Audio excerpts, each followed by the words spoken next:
So guys! Oh my God. Ang ingay natin. Feeling ko mabubulabog yung kapitbahay namin. More than anything. So guys, this is kept ang pamagat na hindi dapat ulitin dahil baka tayo ay mapa. Hamak. Ayun. Ang kept, this is not a solo sesh. O, diba? May, brand new to girl. Brand new guest. Working girls. As a working girly. As Yes. a office girly. Ayun nga, this is powered by Comfort. Yes, kasi kami nagtatrabaho. Doon kami nag-shoot. Kasi dito lang kami natutulog. So, why not? So, yan. Okay. Ang topic natin ngayon, halo-halo. Para tong halo-halo. Iba-iba yung topic natin. Madami. Some maikli, some mahaba. Ako pa rin si Clint at ito pa rin ang Kep, The Kineme Etches Podcast. I-follow nyo kami. Naglalabas kami ng episode kada 9 p.m. every Saturday. Sabay yon sa Spotify at sa YouTube. At ang aking guest, magpakilala ka naman. Sayang naman yung in-effort mong kinulot mo. Ako po pala si Tagalog ba? Oo, hindi naman. Introduce yourself. Oo, introduce yourself in 3 sentences. Charis. Hindi, introduce mo yung sarili mo. Tapos, alam ko napapanood mo to. Ano yung energy yung channel mo ngayon? Saan ka excited? Ito, mismo sa gagawin natin. Dito ako excited. Magpakilala ka muna. My name is Alex.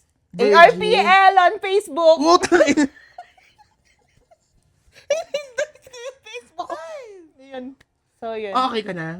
Oh, yun lang po papakilala niya. Ilalagay ko yung social media niya. Okay.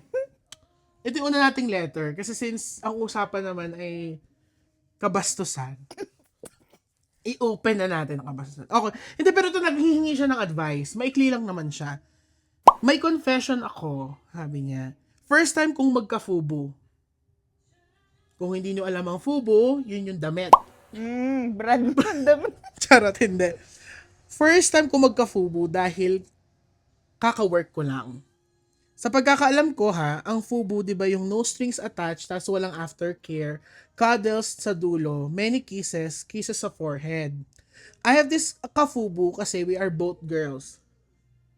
Isang beses pa lang namin nagagawa and grabe siya mag-care. Normal ba yun sa fubu? Sorry, first time ko. Ikaw, may naka-fubu ka na ba? Baka mapanood ng nanay ko. Sorry na. Hindi, pero sagutin natin yung tanong niya, normal lang ba daw yung sa ka-fubu? Yung mag-care sa kanya? Oo, parang nako-confuse siya eh. Nako-confuse siya kung normal ba daw yun. Kasi, para sa Hindi, kahit opinionated. Hindi mo naman kasi din lalo na kung ilang beses na. Isang beses lang ba? Parang nila one time, ginawa? first time pa lang daw nila ginawa. Siguro, nakaramdam siya ng habang ginagawa nila yan. Kasi habang nagsisex ka, Oo. hindi pwedeng walang feelings. Ah, Kahit talaga? nakalibugan lang, feelings pa rin yun. Oo, feelings yun. Oo. Oo. Pero baka sobrang sarap, nakaramdam siya ng ibang klaseng feelings maliban sa kalibugan. So, baka nadala siya dun sa sitwasyon Pero na, hindi eh. Normal ba daw yung may aftercare? Lalo na kung fubo lang kayo. oh, I think so. relationship Kasi pa rin diba, kasi yun eh. ano naman eh. Kasi kapag fubo naman, hindi naman that doesn't mean na sex lang naman yung habol nyo sa isa't isa. Diba? Pero dapat ganun lang. Pero hindi Ay. madalas nangyayari yun. Dapat walang aftercare. Dapat wala. Dapat detach agad. Ay, paano yun? Hindi nakaka-confuse. Ay, anong confusing naman dun sa nagtatanong. Oo. Actually, may nag-comment dito eh. Hindi pwedeng ganyan set up sa marurupok. Hindi pwede. Ay, hindi ako pwede sa ganyan. Lalo na if Kasi the baka sex is akala ko, good. papakasalan na naman ako. Diba? Hindi. Oo nga. Pero, oo nga no. Ay, hindi ko pa kasi naranas na magka-fubu. Pero dapat pala ganun siya. Dapat ganun. Okay, now I know. Yes, dapat detach agad. Kasi mako-confuse yung iba. Ay, yung isa. Kung naman, Lalo na stop. oo, siya yung Oo, nako-confuse siya na yung yun. confuse eh. Kasi kung normal ba na may after cuddle yung eme latik? Pag fubo kayo, hindi pwedeng hindi mafo-fall yung isa. Ay, Mare. masakit pa. Kailangan mo nang maranasan para maintindihan mo siya. Okay, next topic. Okay lang ba ako? Birthday ng ex niya yung password niya. Ang OA ko ba, nagtanong ako before sa GF ko, bakit September 9 ang password? Sinabi talaga niya. September 9 ang password niya sa birthday ng inaanak niya.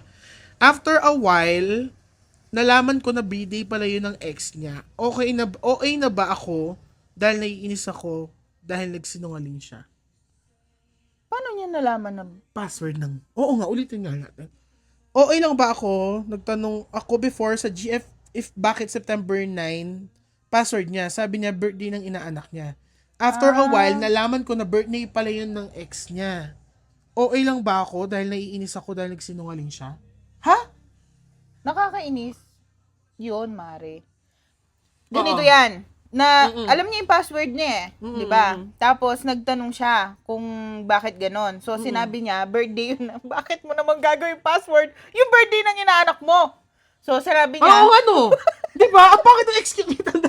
Sandali lang. Na-realize ko, ang pangit ng excuse niya. oo. Dapat sinabi Dahil niya lang, birthday wala lang, random number. Okay, nasanay na September ako. 9? Ang specific naman. Oh, yun. Oh, so, Inaanak? Pero bakit nga inaanak, te? hindi ko alam. Baka close sila nun? Nung inaanak niya? O yun, paano niya nalaman na birthday yun ng ex niya? Hindi niya sinabi eh. Huwag mong alamin ang mga bagay na ayaw mong malaman Laman. na sagot. Oo. Oo, te. Pero, nakakainis yun, Mare. Pero Kasi, on her or his perspective, nakakainis yun. Bakit hindi niya pinalitan? oo nga. Baka nasanay O baka na siya. nag-stick na lang. Nasanay na siya siguro sa halos mga gadget niya. Siguro ganun na talaga siya nagpa-password. Lalo na kung matagal sila nung ex niya. Ay, Sana all ginagawang password. oo nga, kahit tapos hindi pinapalitan kahit Oo nga. wala na kayo. Feeling ko yung ex ko ganun. Tama na yung kwentong magandang ganyan. Okay lang ba ako? Bakit mas horny ako kesa kay boyfriend? Yun ang running title. Hindi siya. Medyo okay. mahaba to, may story siya. May sorry siya. Yes. Ready na ako mag-advise. Yes. 7 years, wow, from the title. Isa ka pa sa mga nagbabasa lang ng headline, tapos, Sorry na. Okay. Oh, go. 7 years na kami ni BF.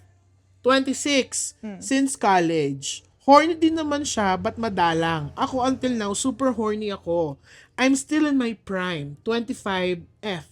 Maganda, per the people around me. Maputi, very self-conscious, so I take care of my skin. And, nilalapitan pa din ako ng mga lalaki. So, kwentong maganda nga ito.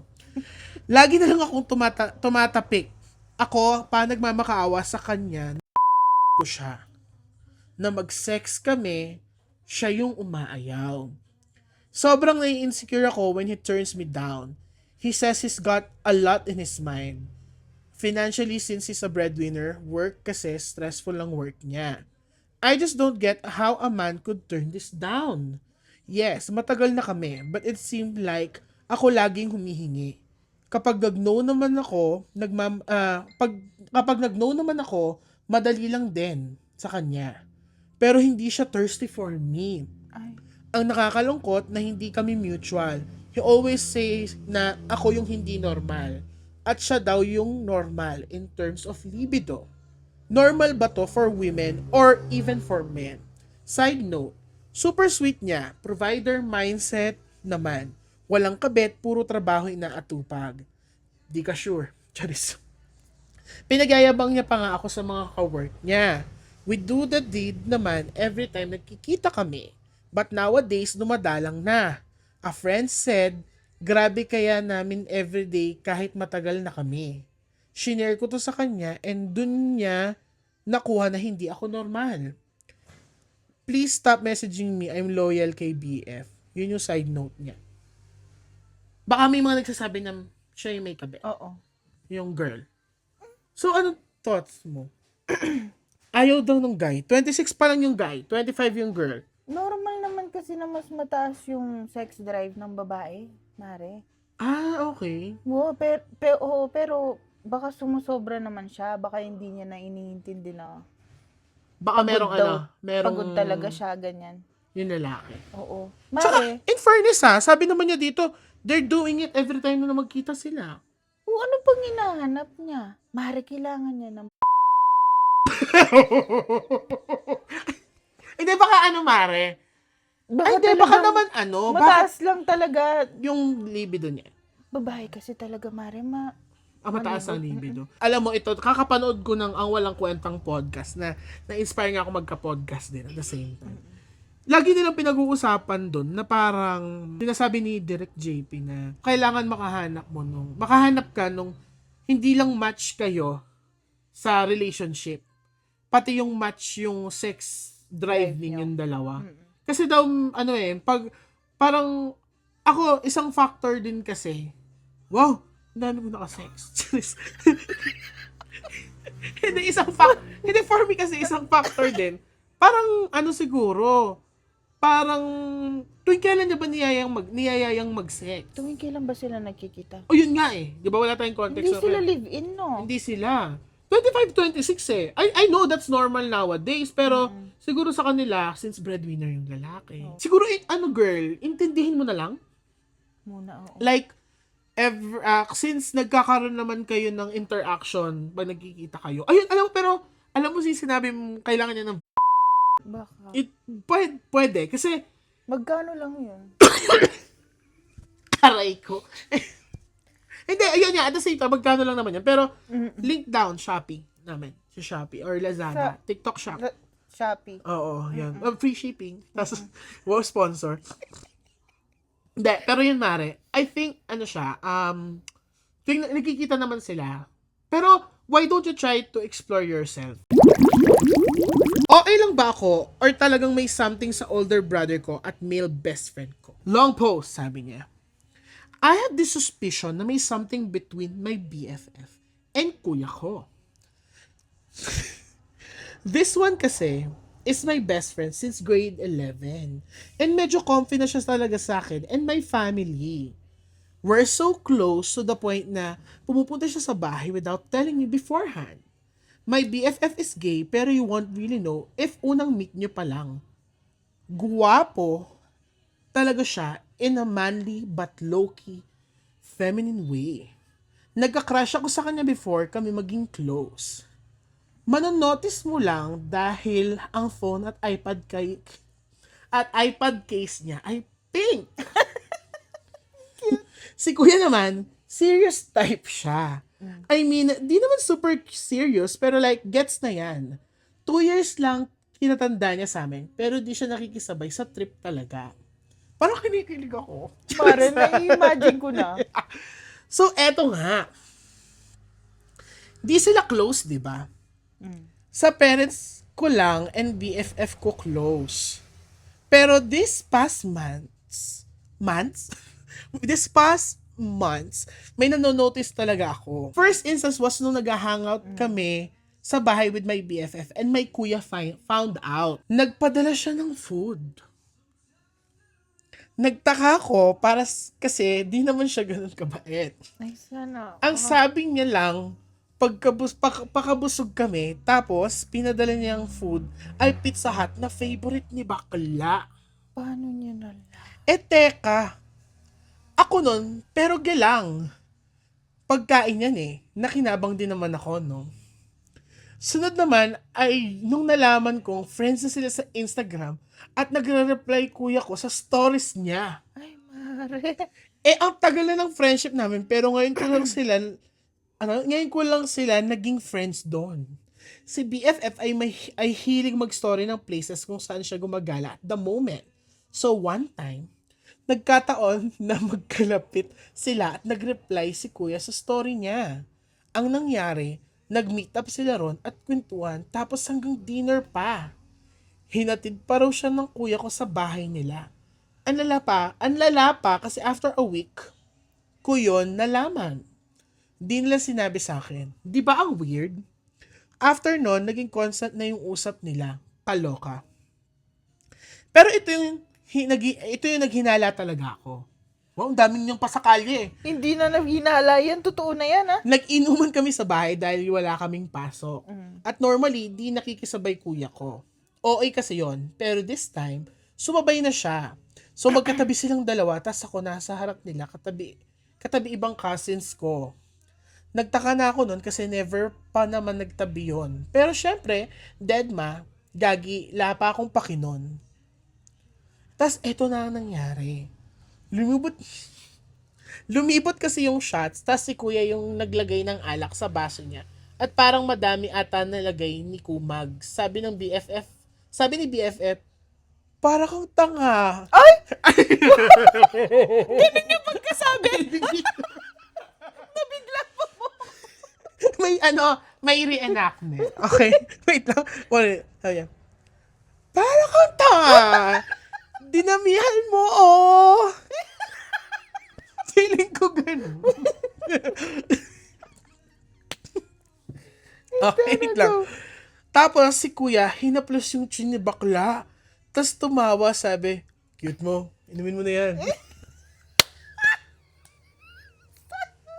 Kanigili! Okay. Cute mo, inumin mo na yan. Weirdo, sabi niya. Nahimasmasan talaga ako noon. Kasi close na sila para tawagin siyang tanga ni BFF. May pa-compliment pa siya. Ganda. Haplos pa ng baba. Close kayo. Ang weird, di ba? Tas ayun, aga namin natapos, nag-inuman. Tas nalaman ko rin na hinatid ni kuya si BFF gamit ang motor. Ay, shit. Di ako makatulog nun, gagi. Binabagabag ako, baka magkatuluyan sila. Ayaw niya? So ayun, okay lang ba ako or may something talaga? Ay. Kasi palala talaga sila ng palala, sis. Bala ko siya tanungin, pero ewan ko, baka ano mangyari. Kasi alam ko, straight kuya ko eh. Pero ang weird kasi, I can't help it. Mangingialam talaga ako, Diyos ko. BFF at kuya ko na yan eh. Ha? No! Ayan, Magkabali niya alam. magtanong siguro, BFF niya yun. Ano siguro? Magtanong, pero not so makialam. Ano, di ba? Like, hindi naman ikaw yung boyfriend ng kuya mo recent. Ang kuya mo yan, di ba? Hindi na hinala yun, Mare. Meron Parang yun. may something. Hayaan mo sila, mukha sila mas parang. Oo, parang ka nga, pinino mo. Inumin mo na yan, cute mo. Diba? Hinala yun, Mare, meron yun. Meron something. Alam mo, sa'yo, ang pangalan niya ay Favirel. Meron Fab yun. na lang. Meron Meron. yun. Yes. Kasi alam mo, to be honest with you, kahit na straight yung kuya mo, it doesn't come from a relationship talaga na parang ngayon talaga as of now, wala nang label yung relationship. Kumbaga hindi na siya taboo ngayon as of the moment. Like, kung na-in love yung best friend mo and in love yung kuya mo dun sa best friend mo, parehas silang lalaki. There's nothing wrong about that. It's not all about the gender. I Kaya think, ano lang. nasya-shock ka lang. Mm-mm.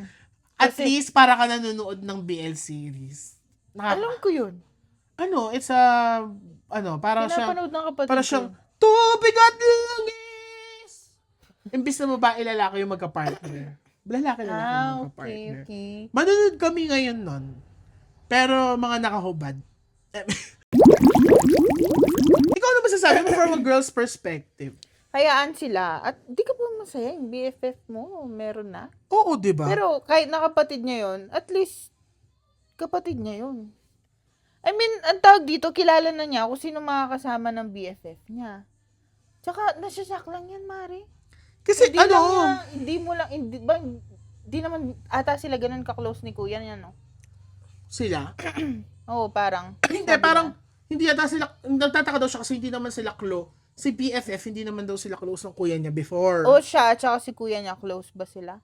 Wala man siya sinabi. Parang wala naman Baka siyang... hindi mo lang alam, pero talagang yun ang type ni... Or baka bye, si Kuya niya.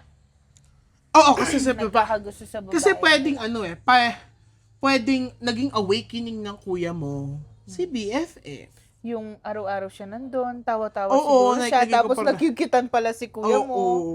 Oo, no. Pwede ba akong pumunta sa inyo? Charot. Ayan mo, bago pa lang sila. Di ba? Di parang yung yan parang hindi kasi magiging, kumbaga, parang dun sa letter sender.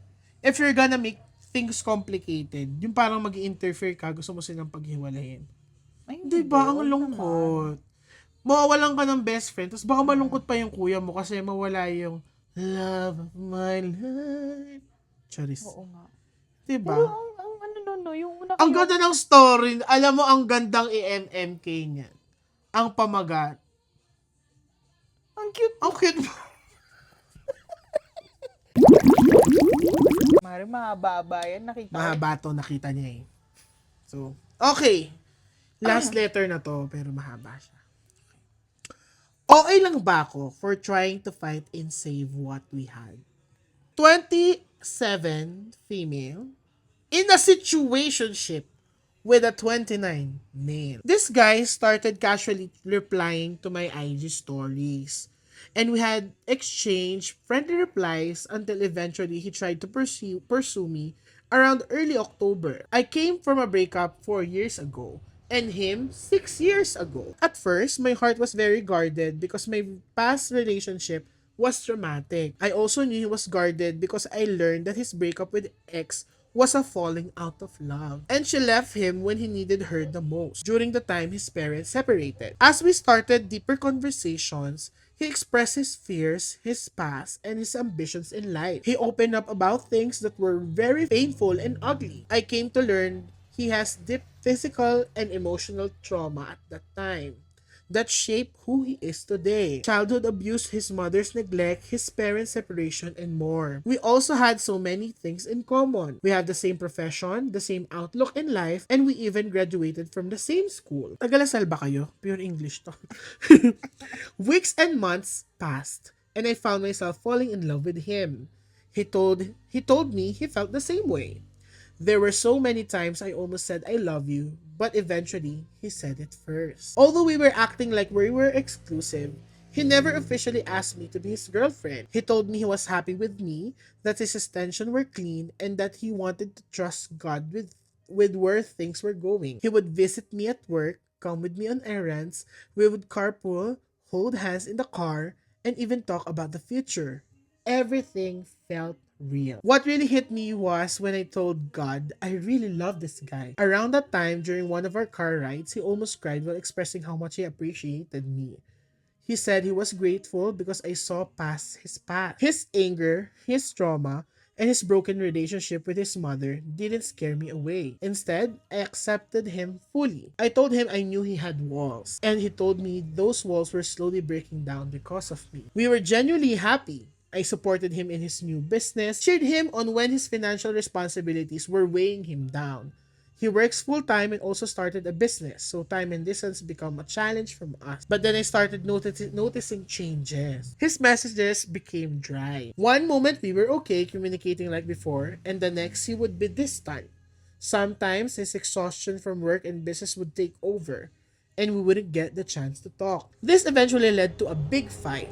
I opened up about him how I was feeling, but instead I felt invalidated. He said he was just tired and wanted to sleep, while I want to stay up and talk things through until we fixed it. Yesterday, I messaged him saying we needed to talk. He replied that he was thinking the same thing. Then he told me he couldn't continue whatever relationship we had. It broke me. I asked if there was someone else, and he said there was no one. And I do believe him. He told me the problem is him, not me. He said he doesn't want to waste my potential, that he doesn't see himself getting married, and that he thinks I would be unhappy if our wants don't align. But I did see myself marrying him, and I don't understand why he thinks setting me free would make me happy. He said he was sleeping, and when I asked him to clarify, he said he felt out of love. He said he just woke up and felt unhappy. I don't fully believe that. I feel like he's pushing me away. He's not letting me in. I told him I'm not an unforgiving person, and I know this is deeper than what it seems. I know he has inner battles, and he admitted that what I said was true. He also said he sees right now is dark and gloomy, and that he thinks I don't deserve that. And it's not denial that's making me think this way. I just love him so much. I want to fight for him even if it means stepping back for now and letting him sort his life out. But in doing that, I also know I need to keep my distance. I am giving him space while observing if he chooses me again, because I believe this is just his inner battles pushing him away from something real. And if I do fight, it will be dignity. I will step back, let him come to me. I won't chase, but my door will remain open. Despite the pain and tears, I am choosing to fight because I feel that this is right. I am not waiting for him to choose me. I am observing if he is capable of choosing me consistently. Am I crazy for fighting? Ang hirap nun, Mare. Kahit ako. Kasi, alam mo kanina, nung naghahanap ako ng mga babasahin, binasa ko lang yung okay lang ba ako for trying to fight and save what we had. Hindi ko siya binasa lahat because it's too long. Ngayon ko lang din siya nabasa fully. Ay, may tumatawag.